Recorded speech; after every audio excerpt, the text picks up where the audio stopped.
We start cooking about 4 in the morning, and four pans in the oven at a time in half hour. We got brigiole, which is Italian wrapped flank steak, stuffed with Parmesan and regatta cheese, lasagna, white pizza, meatballs, skirt steak, rigatoni with vodka sauce, rolled eggplant, and aglio with shrimp. So we should be well fed today. What's going on? What's up, brother? How you doing? We'll probably leave by like 6:30. The earlier you get there when you can, the better it is. That way you don't kind of rush through with the traffic. Like we'll buzz right in. We know no one even in there yet. When I was a kid, it was the same concept, but just the grill was smaller. Not as many people, but it's the same foundation, but just a little bit more large scale.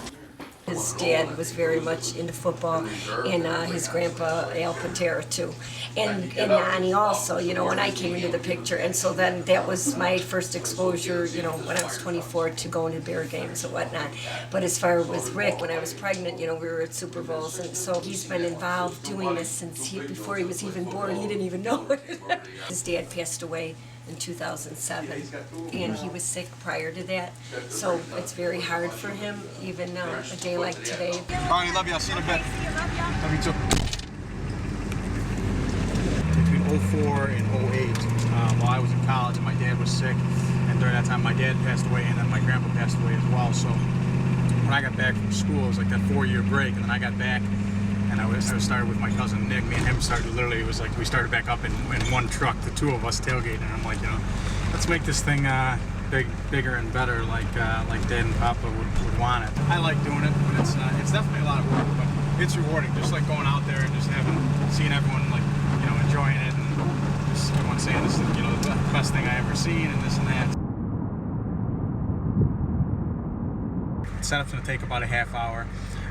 And everyone's got their roles. One guy will be putting up flags, one guy's setting out tables, I'm getting the grill up and running, and it's just but it's a fine tune. Everyone knows what they're doing, and it'll be rocking and rolling. And then I'll start cooking. The guys will get the bar up and running. My buddy, who's a DJ, he comes up and he'll be here at 8 in the morning to start DJing, and then it's off to the races. You'll see it kind of slowly but surely. It'll start to pick up like 8 o'clock. It'll be slow because everyone's getting out of bed. But by 9:30, it's usually rocking and rolling pretty good.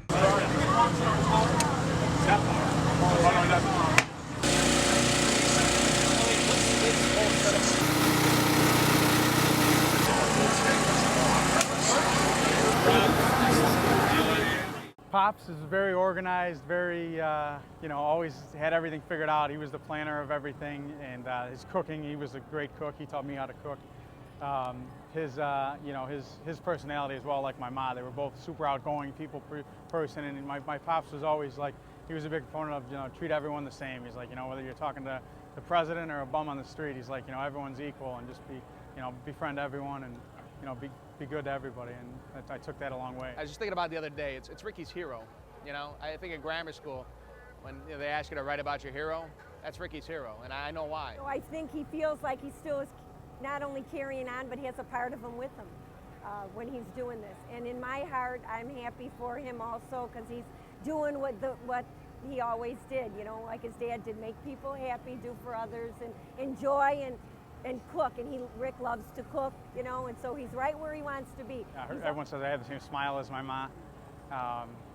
Just her love for life. She just enjoys every minute of it, and it's very cool. And even people around him when he was younger that were not real true Bears fans or raised with all that, they were like, why does he take it so to heart? And I was like, because he loves the Bears. He takes it like it's family to him, You know what I mean, kind of? And I always said, listen, make good friends, keep them. Don't disconnect from anybody. Make a phone call every month saying, hey, what's going on? And you can see by just looking out here that he's kept those connections. And he always will keep those connections. Everyone you see here today, whether it's a buddy of his who brought 5 friends or 8 friends of his who came together, he'll always keep that connection. And I think that's key, because in life, you are what you experience. And through these friends, he's experienced a lot so far for his age. And he's going to keep experiencing those key experiences and have a very, very fruitful life because of it, I believe.